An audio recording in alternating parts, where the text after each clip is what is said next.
Hey, it's Andy with Guitar Interactive Magazine, and in making tracks this time I'm going to take a look at reamping guitar parts.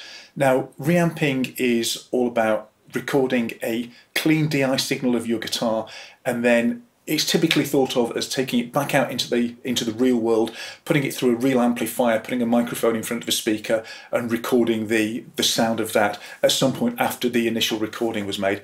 But as of today, I think that software sims of amplifiers are good enough that we can count those in with reamping.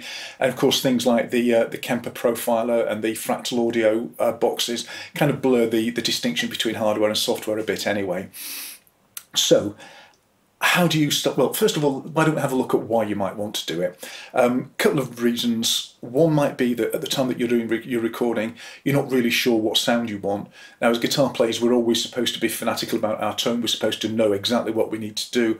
But given that the whole objective of recording is to serve the final version, the final recorded version of the song, I think it's quite reasonable to want to tailor your sound when you've got more of the elements in the mix, when you're actually sort of putting the mix together to see what it does.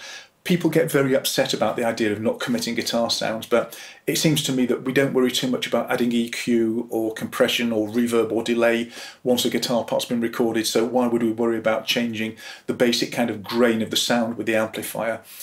The other reason that we might want to go and start with reamping is that maybe at the time we're recording we don't actually have everything that we need to make the recordings that we want. We may not have the time to get the setup right to fiddle with the amps and microphones. We might not even have the amplifiers that we need. We may be in a room that doesn't sound great. Maybe all the good mics are in place on the drum kit. Maybe we can't turn the amp up because we're getting bleed through on the vocal mic. You know, any of a thousand reasons why on the time when the guitar player is actually playing it, we can't get the sound out of the amplifier and capture it just as we want it. So in those cases, yeah, let's have a look at reamping. Now, you could reamp a guitar part by simply plugging your guitar into the DI socket on most audio interfaces these days, recording it and then playing it back later. But very often you find that guitarists do play better when they've got the sound of a real amplifier with real speakers moving air at them in the room. You know, it interacts with the strings on the guitar, and hey, it interacts with the guitar player themselves. And when you're doing that, what you need is a way to take your guitar signal and split it. And what you might want to do that with is something like this. This is my radial DI box. I use this a lot. It's got a couple of sockets on one end where you plug the guitar lead into one, take a lead out into the amplifier or pedals on the other, and then plug in a microphone lead on the back of it, and that gives you your pristine recorded DI track. Once you've got the track into your DAW, you then need to get it out again. Now, if you're using a pure software solution, it doesn't matter, you just route it internally in the computer, and there you go, you've got your amp sound. But if you need to get it out into the real world, the best way to do it is to use something like this. And you might recognise this from the review that we did in the last issue of Guitar Interactive. This is a Reamp box, and the idea is quite simply that you plug a line out from your audio interface into here, and the box shows the audio interface the kind of impedance it expects to see, and on the other end you plug your guitar lead into there, set the level using the little knob here, and the box shows your pedals or your amplifier the kind of impedance and level that it expects to see.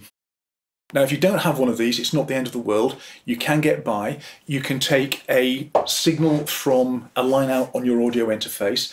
You may have to sort of make up a lead depending on what kind of sockets you've got. Turn the level all the way down, plug it into your guitar amp, bring the level up very gently, very slowly. And if you're perhaps not after the most natural sound in the world, or if you're using a fair bit of distortion,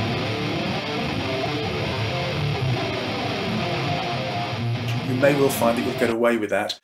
Once you've done that, you can then take your time, you can adjust the amps, sort of move things around in the room, put the microphones where you want them, with the tracks playing through, monitor what you're listening to, and just aim to get your perfect result out of it. Now, of course, there's nothing that says that the only things you can reamp are things that you would have amped in the first place. If, for instance, you've got a vocal track recorded and you want a ratty old analog delay on it, and your pedal board's got a ratty old analog delay pedal, fine, reamp it out through there, and while you're at it, you know, try your wah-wah pedal and your phaser, your flanger, anything that you've got sitting out there on your pedal board, anything that's designed to use with guitar signals, all of a sudden you find that you can use as effects on anything that you record.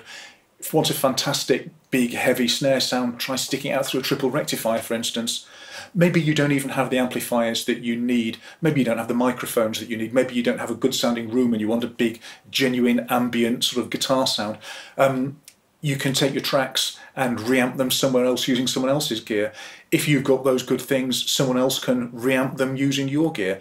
There are services out there where people charge money to reamp other people's guitar tracks using their own amps, their own expertise, microphones and so on and so forth.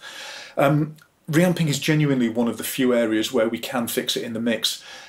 It's usually the case that if you get something that's a bit ratty when it's recorded, it's going to be a bit ratty forever, and that's the end of the story. But with a little bit of outlay on gear and a tiny amount of outlay on the time to set it up, you can actually do an awful lot to make things sound great after they've been recorded through the magic of reamping. So there you go. It's actually a lot simpler and a lot cheaper than most people think of it as being, and it also gives an awful lot more options than most people imagine that they're going to have, if only in that it brings the entire range of everything that you've ever required to play guitar through into signal processing for anything that you ever record. So have a think about it and see if that's of use to you. In the meantime, it's Andy Picker, it's Making Tracks in Guitar Interactive Magazine, and I'll see you next time out. Bye now.